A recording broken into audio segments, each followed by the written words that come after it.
My name is Jean Villedieu. I'm one of the co-founders of Linkurious, and today I'm joined by Simon. Hi, I'm Simon Bowers. I'm from ICIJ. We're an international organization. We're an umbrella organization. We bring together media from around the world to work together to try and figure out ways of telling stories that they can't really tell so well on their own. Stories like the Panama Papers, Paradise Papers, LuxLeaks, SwissLeaks, and that kind of thing. Thank you very much. So in today's sessions, we will be discussing the challenges of dealing with complex data and how graph technology can help fight financial crime. So we'll start by talking a little bit about data complexity and how it can be tackled with graph technology. And after that, I will leave it to Simon to give you a concrete example of using graph technology to fight financial crime, inspired by the Panama Papers. So what we hope is that this presentation will give you a taste and some concrete ideas on how to apply graph technology to your own investigations.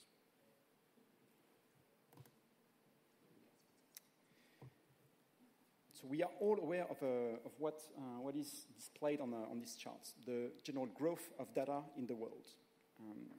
Data volume is expected to grow 250-fold from 2006 to 2020. And the volume is the first thing that comes to mind when we think about the changes of data. And it makes sense because it has an impact on a wide range of topics, including on the fight against financial crime. Because if the data grows and our analytics capabilities don't grow as quickly, then there's the risk of seeing a decrease in terms of our ability to spot financial crimes and insights hidden in complex data sets. Think of it this way. Who here feels that in the last 15 years, his intelligence, his general efficiency has grown by 250 times? Yeah. Not a lot of people. Who thinks that the tools that he uses or she uses have become 250 times faster and more efficient? Not a lot of hands either. So what that means is that there's a bit of a gap which is building up between the data that we have and our ability to process it. And we will see an example of that later on when Simon will talk a little bit about the Panama Papers, which is a data set of 11.5 million different documents.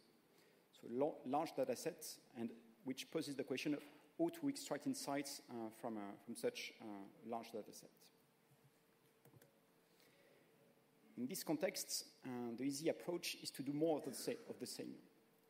So maybe I'm dealing with 10 times as much investigations, and the cure for that is to hire 10 times as many persons, or maybe I need to purchase for 10 times as much IT and software. Or this same logic can be more insidious. Maybe I'm going to do the same thing, keep the same organization, but I will trust some voodoo AI, some voodoo artificial intelligence to find the insights I'm no longer able to find by myself. In today's session, I want to shift the focus a little bit from data volume to data complexity and talk a little bit about this. Because the dirty secret of modern investigations is that data complexity is as much a challenge as data volume. The organizations that we work with at Linkurious struggle not just because of the volume of data that they handle, but because of the complexity. And what is important is this conjunction of two phenomena that reinforce themselves. So what do I mean by data complexity? I mean things such as the fact that we are dealing with more tools, that we are dealing with more data sources, with new data formats, and all that is changing very quickly. In this presentation, we will explain what is data complexity and why it is such a big problem, and how this challenge can be tackled. And in order to do that, I will start with a very simple example. So let's say that we are a bank and we have a new client called John. So this node represents John. John is a new client and is not suspicious at first sight. We have a few data points that we know about him. John is connected to an email, to a phone number, to an address, and to an IP address. So these are information that we have about John. But these data points, they can be shared with other persons. Maybe someone else has registered the same phone number as John has registered. And when we take that into consideration, we discover all of a sudden that John is actually indirectly connected to 2 other clients. And these clients themselves are connected to other data points. And they have these data points that themselves connected to 2 criminals on the top left corner and on the top and on the bottom right corner. So what that means is that all seemingly good client is actually connected indirectly to 2 criminals. And of course, this should influence the way I perceive the situation. At least this client, John, deserves more scrutiny. And here we just have 15 nodes and about 20 relationships. So it's a small data set by all accounts. But in order to reach that conclusion that we have just reached together, we need to be able to process multiple types of data. We need to look at IP connections, we need to look at addresses, we need to look at emails, and not just look at them separately, but bring them all together to be able to understand these indirect connections that John has with other entities. So why is that so difficult? Because in most organizations, data is scattered across many tools and many databases. So maybe you have some data about clients on a database within one of those 4, and other data about the same client in another database. But it's actually very hard to understand how the entities, the individuals I care about, are documented in these various databases, because the data points themselves are not connected. And if I want to understand these connections, I may have to open up a few tabs and do a lot of legwork myself.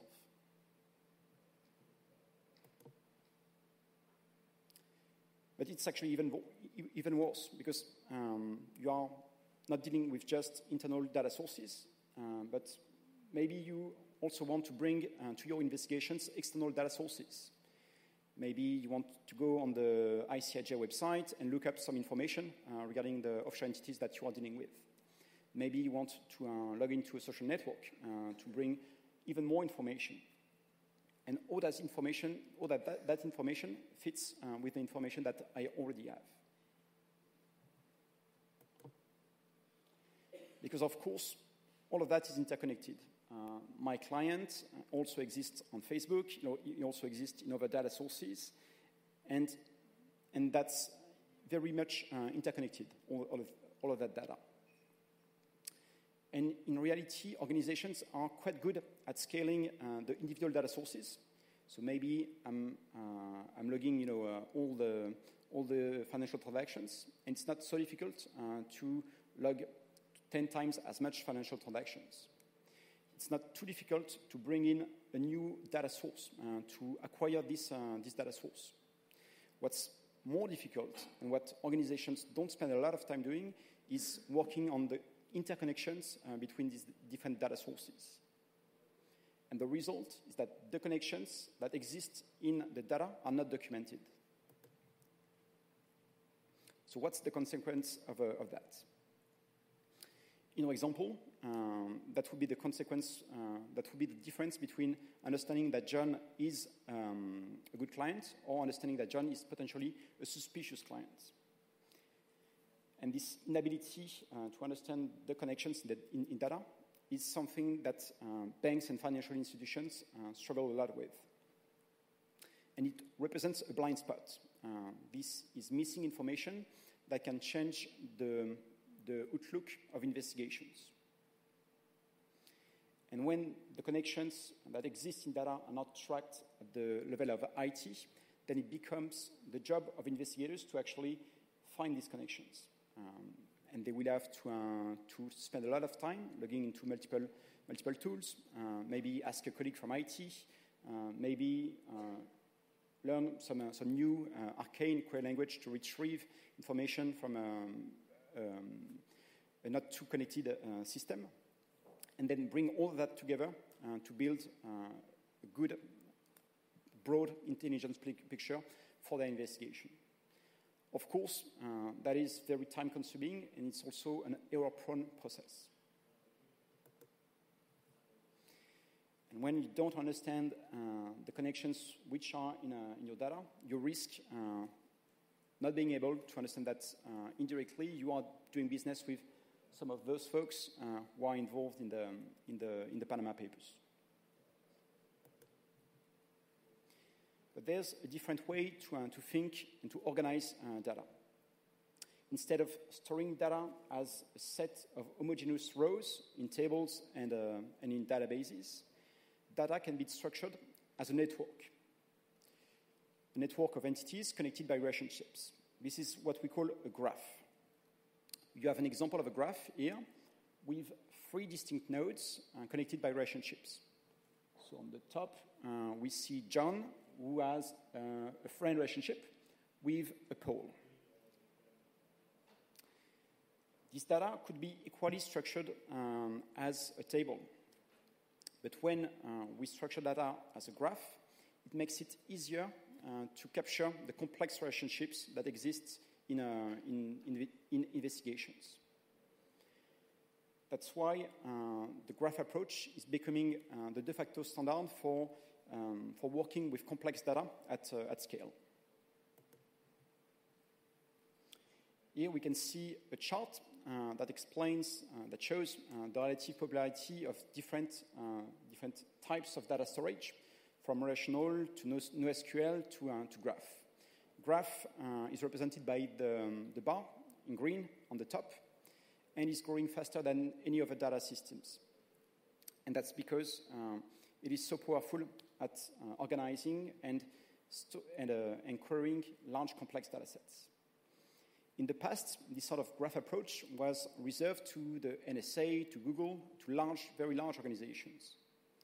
But now it's becoming more mainstream through companies such as Neo4j, but also Microsoft or Amazon that are offering graph databases and graph products.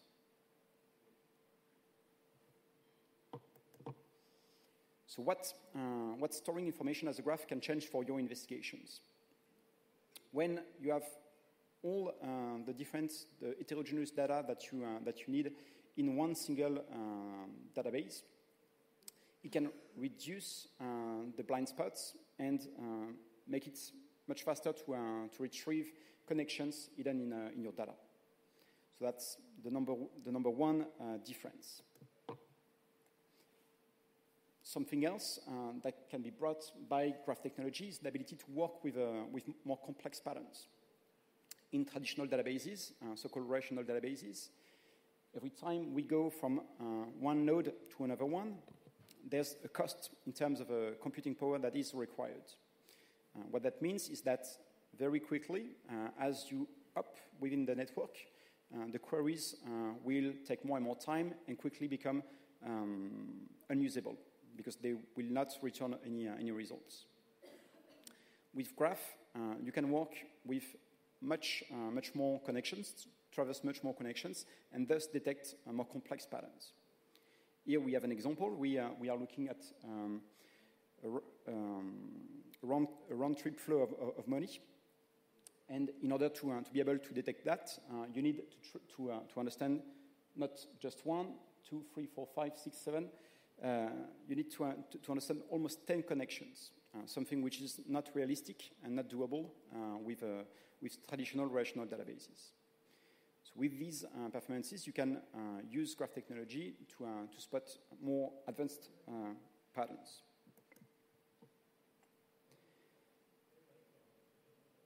Not only can you manage more complex data and improve the performances of your analytics queries, the graph approach also comes with new tools and methods, so-called graph analytics. graph analytics can be used, for example, to detect important nodes within a network. A common tool for that is called the PageRank algorithm that was pioneered by the founders of Google and which powered their search engine in the early years. You can also use graph analytics to detect suspicious communities. So maybe, for example, you have uncovered a suspicious fraudster involved in some VAT tax fraud, and you want to know if that guy is somehow part of a larger ring of people. Maybe he's sharing addresses, maybe he's sharing other information with different fraudsters. And graph analytics can help you with finding those insights. But how can your organization also leverage graph technology? Today, most investigation and analysis software rely on traditional databases. So they reproduce the same limitations in terms of siloed information, in terms of limited analytics capabilities.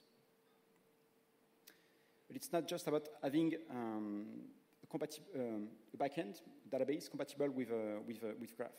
You also need to have tools to make that data understandable.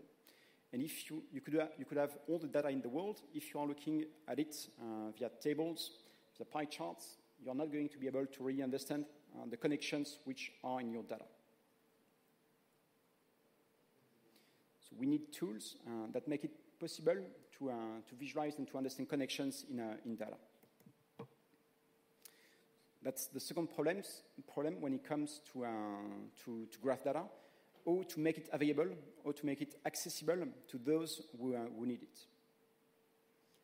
So here we have an example of a graph. It's a graph of 100,000 nodes and relationships. So it's sizable, but definitely not very, very large. But still, it's a big challenge to understand what is going on in that picture and to extract information from that graph. So that's the role of graph visualization software, such as Linkurious. Now, I would like to show some of the techniques, some of the methods that can be used to visually interpret complex graph data. One of those methods is to project as much information in a visual manner on the graph. So here we are looking at financial information with client data and financial transactions. And we use colors to help distinguish between different types of nodes. So we have, in blue, we have clients. In purple, we have some bank accounts. In orange, we have an address. So the colors can help interpret the data. Same thing for the icons. They can also make it easier for the eye to understand what is going on. We can also use the size and map the size of the relationships or of the nodes to display quantitative information. Maybe I want to show with different sizes or how much money is in a bank account. So here, for example, we see that there's a large purple bank account, which represents the fact that it has more money than the other bank accounts.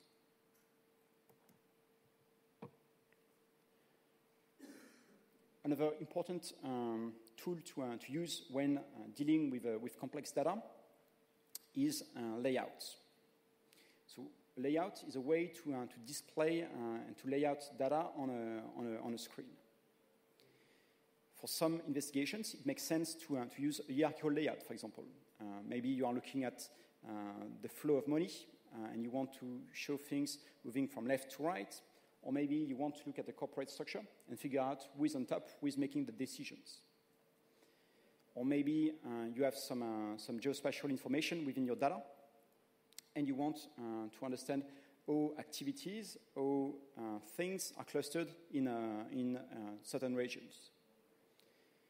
So it makes a lot of sense to use different layouts to surface different insights from your graph data.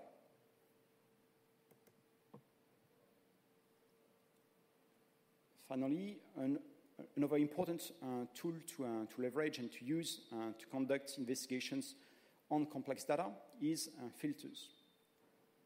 If you are only manually adding, manually putting more and more data on the screen, you risk very quickly to be overloaded with information. And you will not be able to understand what is going on. You will just look at a hairball and not be able to make any decisions out of that. So it's important to always find ways to slice and dice what you see on the screen. Maybe you want to filter the transactions to remove the smallest ones. Or maybe you want to focus on a specific time period. Or maybe you want to only look at a subset of data, the data related to the addresses and to the people. Having this sort of capabilities is very important in terms of dealing and investigating complex data. Finally, I would like to mention that at Linkurious, we specialize in helping investigators tackle and extract insights from graph data. We are working with journalists, with banks, with tax authorities, and we help them on changes such as financial crime, but also law enforcement or cybersecurity. And now I will leave you with Simon, who will give an example of conducting an investigation using graph technology.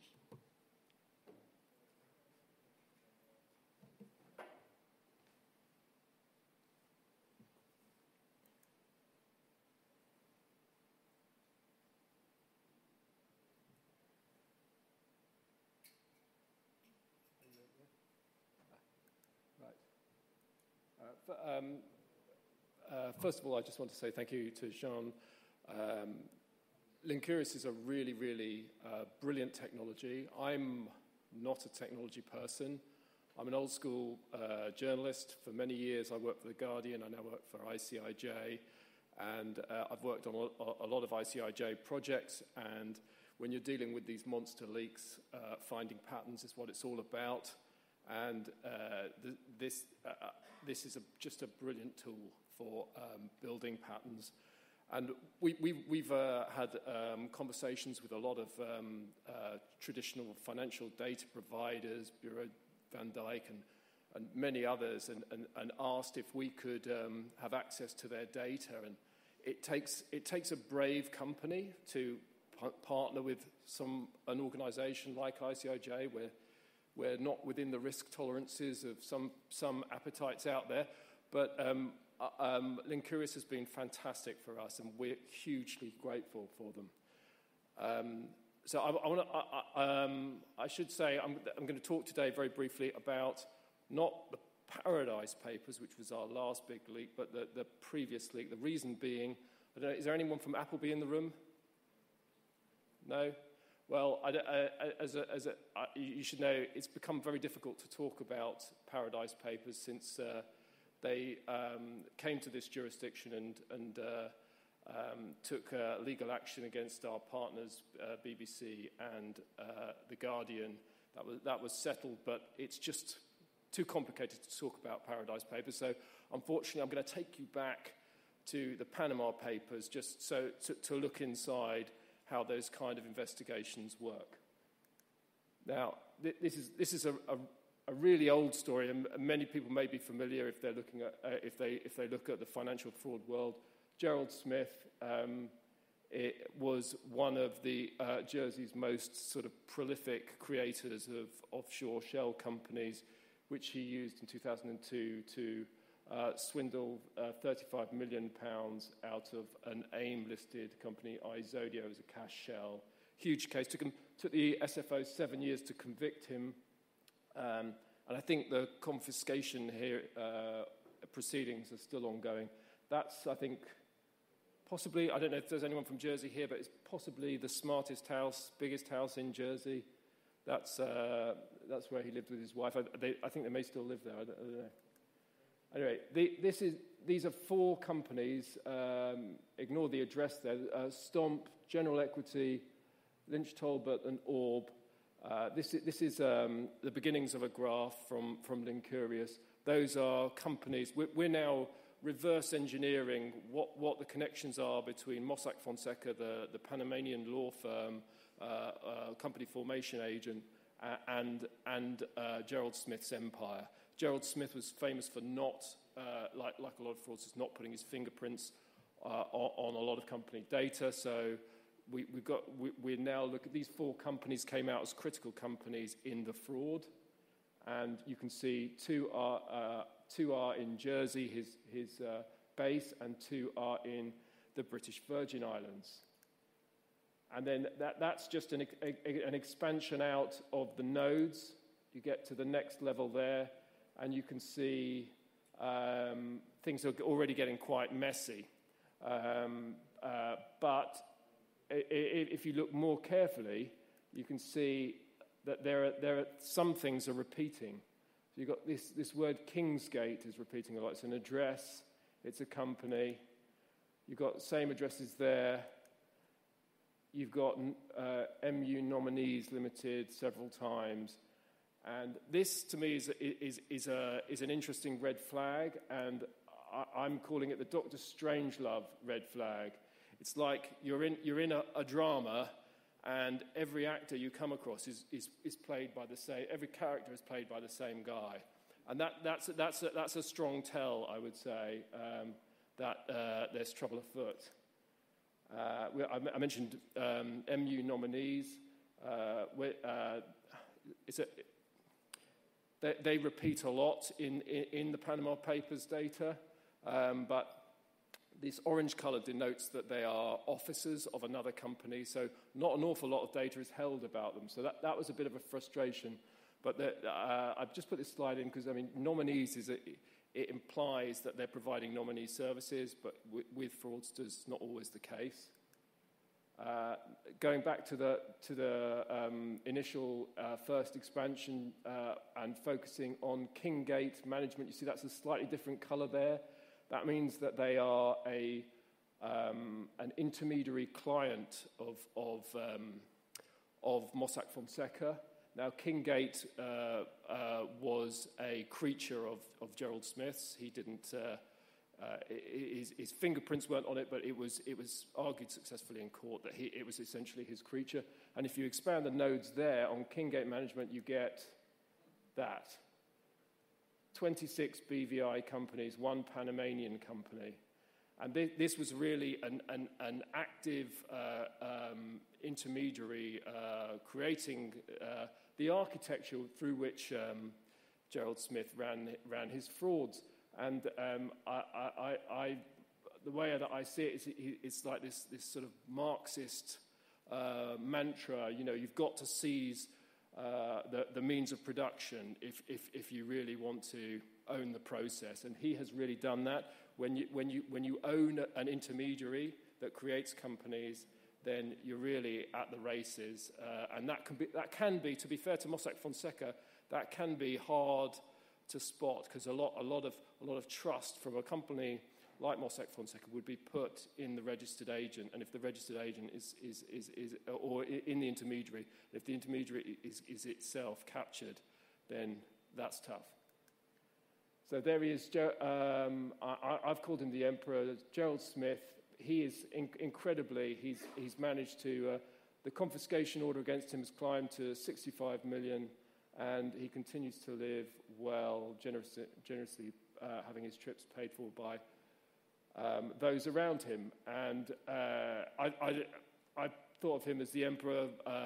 David Marchant said the whole event here is like the Star Wars bar, and there's lots of people coming. And for me, in this kind of world, that's the kind of figure he represents. And if he is the Emperor, this chap, I'm saying, is Darth Vader. Jeffrey Revel-Reed. We're moving on now. He's one of the most successful boiler room fraudsters. I don't know if anyone was stayed from the previous session, but he ran an enormous price stone, an enormous boiler room swindling company from Spain, targeting UK investors. 70 million he took, and in 2000. And there are more than 1,000 UK fraud victims.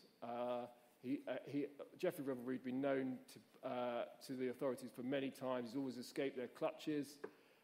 He has an intimate knowledge of offshore, and in particular with this chap, Anthony May, who was based out of Switzerland and worked for a company called Zetland as a consultant, and he did a lot. His fingerprints really were on a lot of the offshore stuff. And so going back to Linkurious, we're going to start our graph expansion with this chap, Jerome Hertzberg, and his name comes up in a court case in Hong Kong from 2000, when is that? 2008, and he was really the first person to be prosecuted, and these two companies, Globe Trade Services and Globe Clearing Services, were mentioned in his case. So we go a step further, and we see Globe Trade Services and Globe Clearing Services there, BVI companies. They've both been set up. If you can see, the node that links them is this Corporate Management Services Limited. That's in Hong Kong, and they obviously do a lot of business with Mossack. They've got 655 relationships going there, and then let's focus in particular on GTS, Globe Trade Services. You can see that the shareholders there, the top one is a Samoan company, and the bottom one is, I'm trying to remember what that flag is.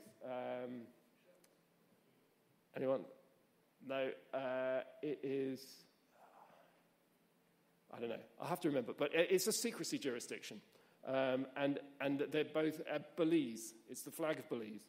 And both those countries, both those companies, rather, are registered to PO boxes in their respective jurisdictions. So if you think about it, Globe Trade Services in the middle there, that's the Mossack Fonseca administered company. What do they know about what is going on at that company? They've been called up by an office in Hong Kong, said, will you set up a company? And they've been sent a form that says the shareholders are registered to PO boxes in these secrecy jurisdictions. They know very little about this company. And there's certainly, if you look at the top there, there's no connection to Switzerland, where Anthony May is the boiler room team in Spain, or Geoffrey Revelry, who is in the UK, in Wimbledon. And this is what happens. £27 million is pushed through Globe Trade Services, all fraudulent money duped out of the vulnerable pensioners, savers, cold-called in the UK by the Spanish boiler room team.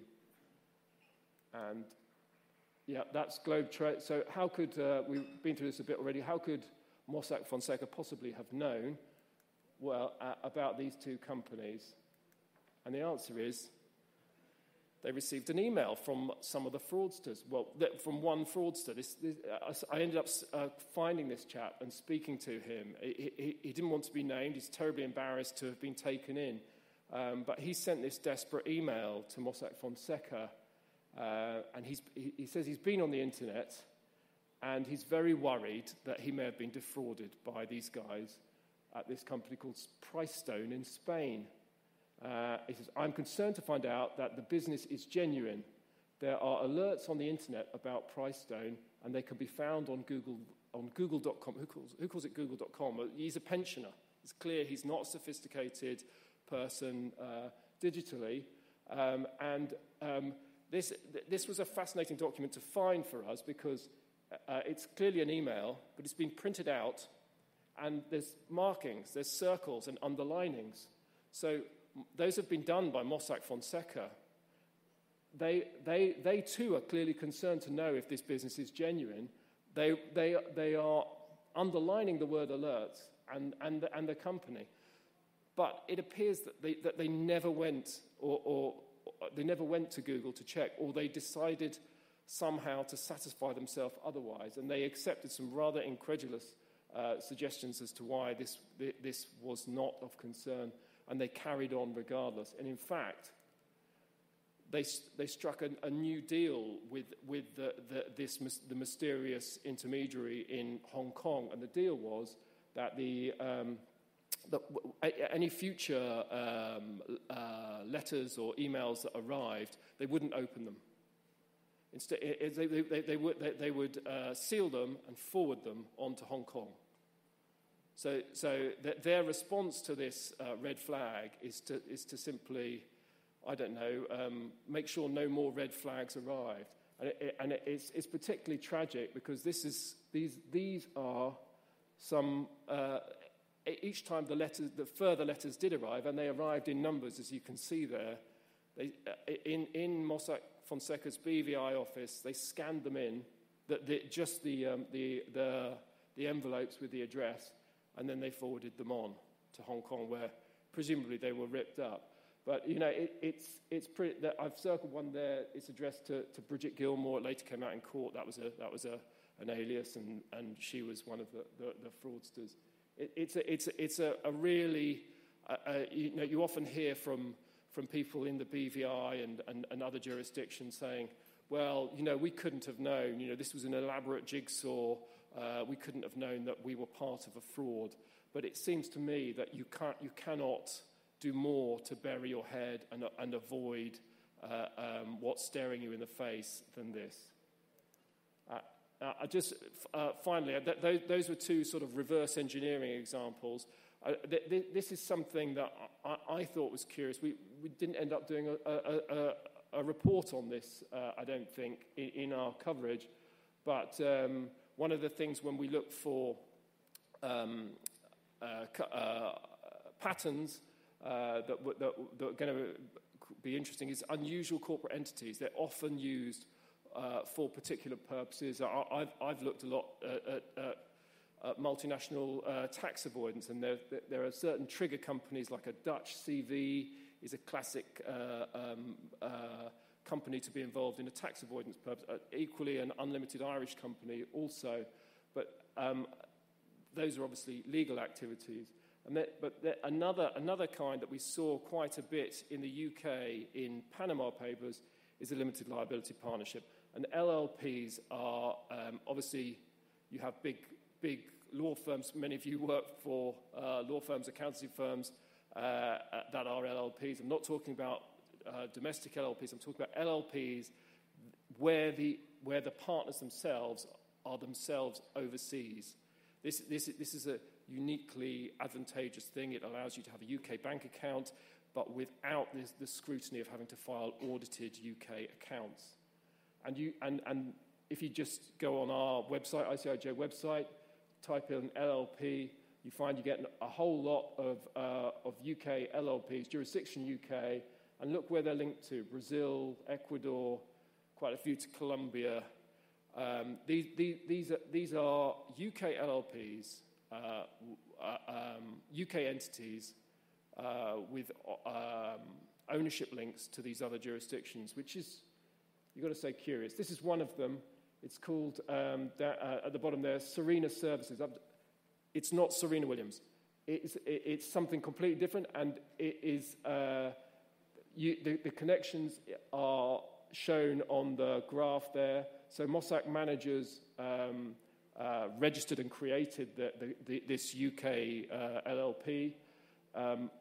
There are no actual bars linking those two side companies, but they are, in effect, they are the partners who make up the LLP. So one is a Samoan company, one is a Panamanian company, and those are both registered creatures of Mossack Fonseca. So they're basically hiding the ownership. And that on the left there is an example of the accounts of Serena Services from 2015. You see not much appears to be going on. Don't forget, these are unaudited accounts. So no accountant, no auditors look through the books of that company to verify it. It has no activities in the UK, so it doesn't have to be audited, and it doesn't have to file a tax return to HMRC. But it filed accounts like that for 10 years. Why? This is a massive red flag. And going back to the graph, we were able to find a company, a UK LLP of the same name. It seems to be the same company there, and you'll see I've overlapped them. And it appears to own 2 other Panamanian companies. Now, this was a dead end. We didn't end up doing much more than that. But I just wanted to share it with you because I just thought it's an interesting red flag.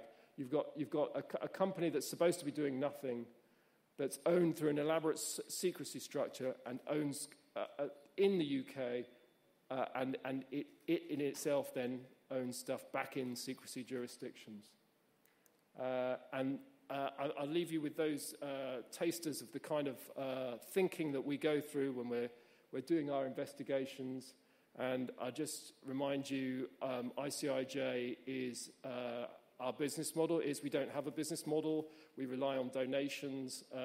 So if you think that any of this is useful work to be doing, please have a look at our website. We have a page where you can donate. We also take donations in memory sticks. If you've got memory sticks, if your conscience is burdening you, you've got some memory sticks you want to part with, I'm available afterwards. Thank you very much.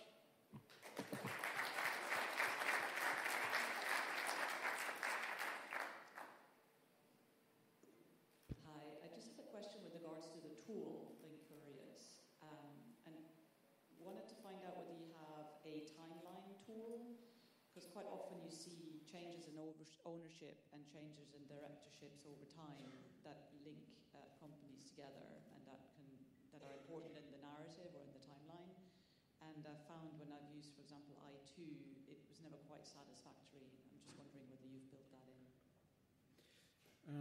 Yeah, time is definitely a very important dimension of all data sets, and we see that as being very, very valuable in investigations. We have recently introduced the ability to do some time filtering in our product, so that is something which is supported.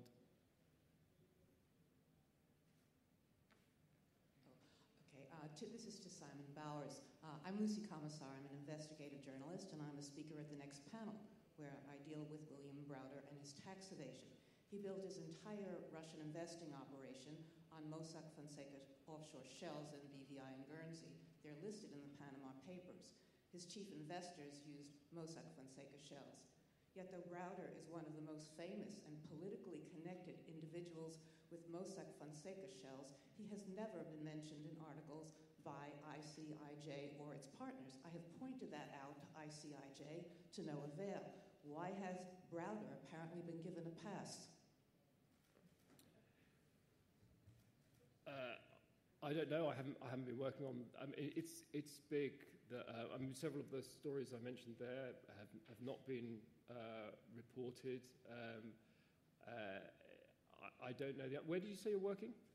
I'm a freelance investigative journalist. I've written a lot about what I call the Browder hoax, and I'm a panelist in the next event at 4 o'clock. There are 3 of us speaking, including the guy who ran the accounting firm that helped Browder's tax evasion.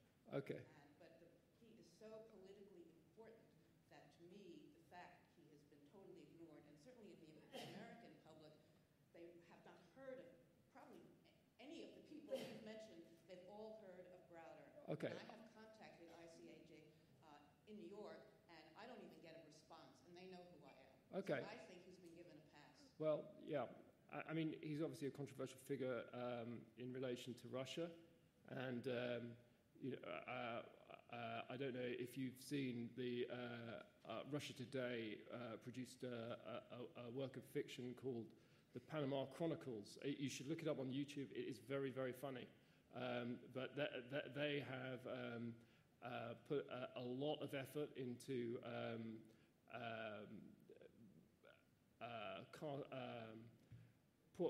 portraying Panama Papers as fake news, and it is a difficult. It's made it difficult to write about sensitively. But I'm happy to have a look at anything you want, and we can look at it later. Well, would you like to collaborate on a story about Browder and his Panama Papers operation? operation? And it's all documented from your own websites. Yeah, well, if it's all documented, you can crack on and write about it. I have written about it. Yeah, well, we don't need to collaborate. A lot of more people pay attention to you than pay attention to me, and the fact that you have not put that in. I mean, part of the problem is one of your partners, OCCRP, is a buddy of Browder, and he actually said this in a deposition in U.S. court that he's a collaborator of theirs, and my theory is that's why ICIJ has not dealt with this, and I think it's a real failure of the organization. You're welcome to your theory. Well, it's not just a theory, there's a lot of evidence.